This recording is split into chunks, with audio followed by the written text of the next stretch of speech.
Hi everyone, welcome to our Creative Conversation series. Today I'm here with Sadiq, who is one of our graphic design students. Sadiq, do you want to introduce yourself a bit? So what year you're in?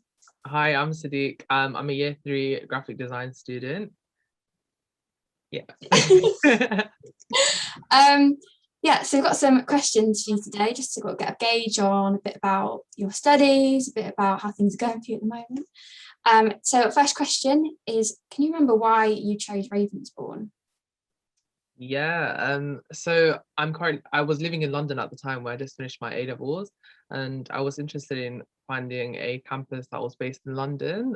And I came across Ravensbourne through a couple of friends.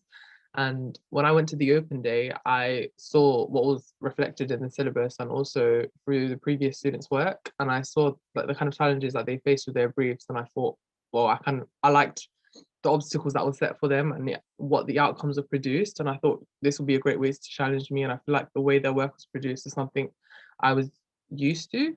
And so that's why I decided for Ravensbourne. Yeah, that's great. I think seeing student work is always really interesting because it's such like individual identity, but then Hmm. that's come from the same brief. Yeah, so next question. Can you tell me about what your interview process was like, as well as sort of talking a bit about your portfolio, what sort of things you included? Yeah, so like any other interview process, it was quite nerve-wracking at first. But I was going in on my second year of A levels and I didn't have a lot for graphic design work, which I was a bit nervous about, but I did have a lot of passionate like freelance work, and I thought I'd present that as well as a bit of my A level graphics design work.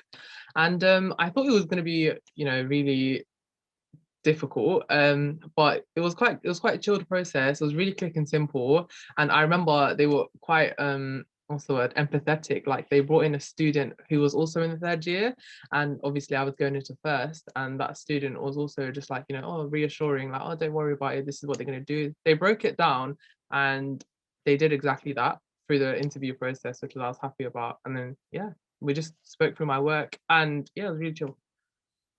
Yeah, I've heard that from a few other students that it's like more of a sort of chat about work rather than like a kind of assessment of everything. Yeah. Um, Yeah, and it's interesting you saying that sort of in your portfolio you included sort of more work that you've done outside of school, because I know that's something we tend to encourage students to do, because that work tends to sort of portray kind of their individual creative voice, more than the schoolwork.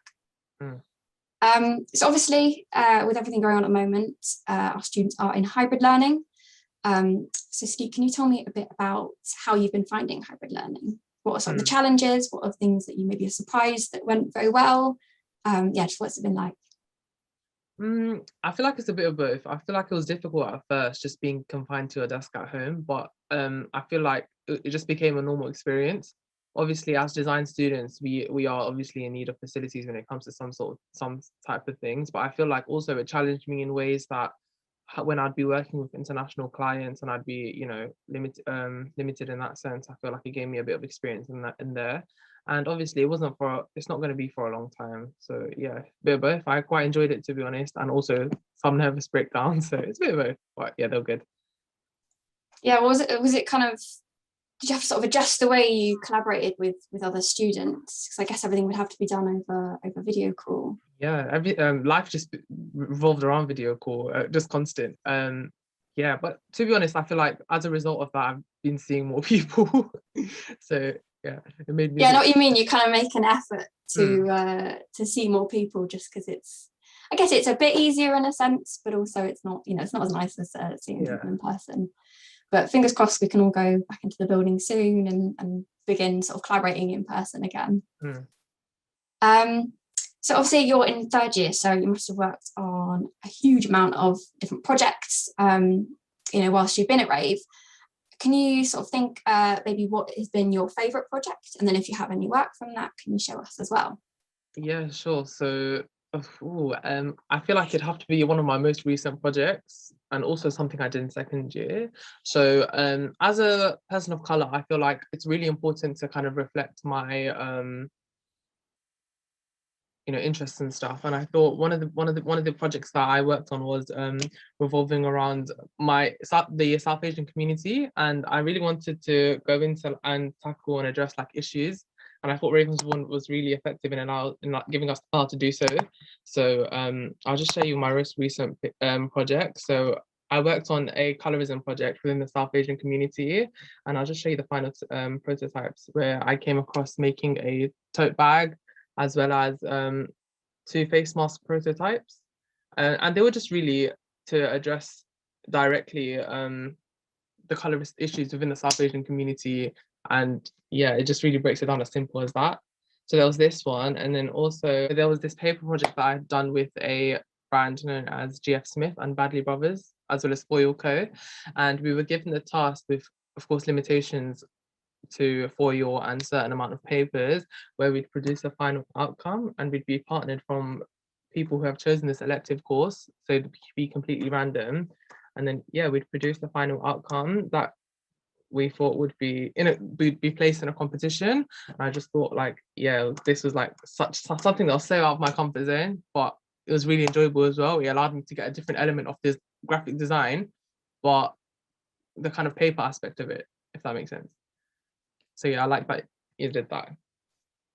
Yeah, I think yeah, in terms of graphic design, I guess you don't tend to think of like 3D paper models, but it's good that you were able to sort of, exercise different different elements of graphic design, because I guess it's such a diverse craft.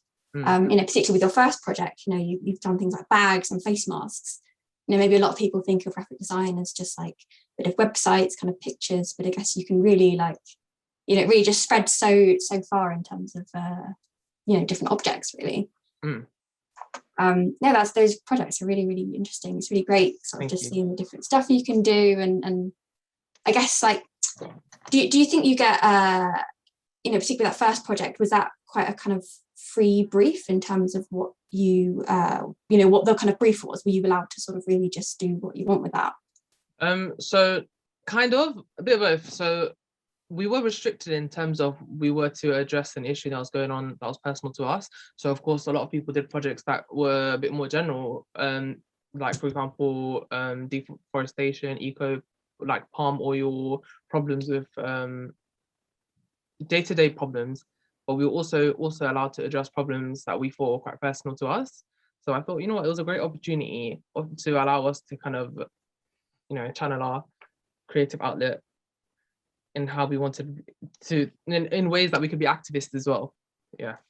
I think yeah, it's so kind of important to remember the power that the creative arts can have in terms of things like that. So it's really great that you were able to do a project based off your own personal experiences. Great. So next question. So obviously you're not in your lectures or classes 24/7. So can you tell me a bit about what you do outside of your courses that's sort of course related? Oh, okay. So any course prep, things like that. Right. So first things first, I like to do a lot of research, but not like the boring research. I mean like getting inspired. A lot of the time when we start projects, we're starting from literal scratch. So we have to find things that really inspire us and put us in the direction that we're trying to find. So that's a big process, whether it's at websites like Dribble, Pinterest, Instagram, a lot of those type of things. But it's also fun researching this at the same time. But then of course you have to keep yourself busy with like a deep analysis of the brief and make sure that you're really answering, the question. So it's a bit of both. But yeah, lots of inspo searching. Yeah, I mean, I know that's something we always remind people to put in their portfolios when applying, is make sure you do the research and include it, because I think a lot of people can sometimes skip that step. But I guess, yeah, you have to do loads and loads of research, then you narrow it down until you get your final project. So yeah, it's great that that's something you're interested in as well. Yeah, because some people might find it a bit boring, but no, I think that's really great. Next question. So obviously collaboration is so important to all our courses and to the university as a whole. So can you tell me a bit about any projects that you've worked on with students outside of your course and what that was like? Yeah, there were multiple opportunities actually to work with other courses because the building is separated by like film students as well as UX, UI, illustration. So just being able to work with people from different courses and different skills, allows you to adopt, things that will help you down the line. So yeah, one of the most notable ones is we worked with UX, UI students, so like user interface who do like apps and stuff, and we were able to work with them to kind of code websites, which is, honestly, I didn't think it would be a part of our course, but it was quite a shock at first and it was quite difficult. But then just having the experience to, make more networking opportunities and adopt skills in general was really beneficial. And I feel like at first I didn't see why we were doing it, but now I'm so grateful that we did do it. So yeah. Yeah, it's really, really interesting. You can imagine me like, oh, I'm an artist, I can't do coding. Yeah, honestly. But yeah, I'm glad that it was a useful experience then for you, because I think, yeah, I think it's, often in some courses, they might just like stick to, working with only people in their own courses. But, when you go out into the real world, you're not just going to be working with graphic designers, you're going to be working with, UX, UI professionals, you're going to be working with like artists, programmers, things like that. So yeah, it's great getting that experience in now. And like you said, the networking as well. I've spoken to a few alumni and they've said that, there are a lot of contacts they got from other students at Ravensbourne of people that they always in contact with, for work and stuff after they leave. So yeah, definitely hold on to those contacts, because you never know how you might get work through them. So our next question, obviously industry is really, really important as well. All of our courses are designed around industry and designed with industry professionals. So can you tell me a bit about sort of what industry talks you might have attended whilst at Ravensbourne, whether that's in person or virtually? Okay, so last year we did most of them was in person. So with the third years that were before us, a lot of them were doing studio visits so that they can kind of create networks. And Ravensbourne kind of allows you to do that, which is really good. So they allowed second years to join on. So I went to one that was really good. I'm not too sure of the studio name, but it was really impressive, and just like the process and how welcoming they were, it was really amazing. So, and then they were talking about really big opportunities.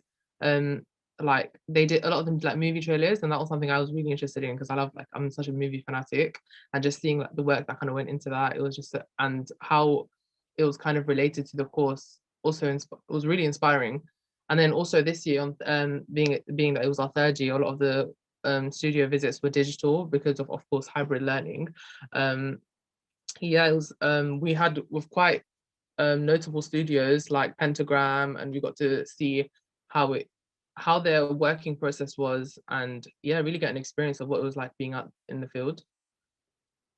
Yeah, I think that's really great, sort of getting that experience, before you graduate, so you're not just like completely shocked by it when you do get a job. But yeah, I think that's really interesting, such a sort of unique opportunity to see, what it's really like, what's really, really like working as a professional in that industry. So it brings us to our last question. Obviously, you're about to graduate soon, go out into the big scary world. So looking back on your 3 years at Ravensbourne, can you give any advice for prospective students, I guess particularly regarding portfolios and interviews, because that's something they can be quite nervous about. But yeah, just some general advice for prospective students. Yeah, sure. So I'd say don't scrap your method / process to refine your outcome. Like, always show your process. It shows how you work as a person. It shows how you are as a designer, your kind of directions that you take, and it looks stronger and it just reflects better overall. I think don't be doubtful about your work. Be confident in your work and don't overthink it. If you think it's good, speak passionately about it, and I think that will be communicated through. And when it comes to presentations and stuff, and when you're doing general speaking, because you'll get a lot of opportunities to do that, I think just breathe through it. Take your time slowly. No one's if you might be on a timer, but also just remember that people might hear differently to how you're thinking. So just take your time and just speak confidently in your work and don't doubt. Yeah. Yeah, I think that's really great. I know particularly interviews, they sort of you know, you know, course leaders and students, they really just want to hear like your sort of individual artistic identity. So I think what you were saying about just sort of, if there's something you like, just, you know, stick with it, and that will come through. So I think that's so true. Thank you, Sadiq, for joining us today. It was really, really great hearing about your experiences and everything you've been up to whilst at Rave. So thank you so much for joining me. Thank you for having me. Thank you. Bye. Bye.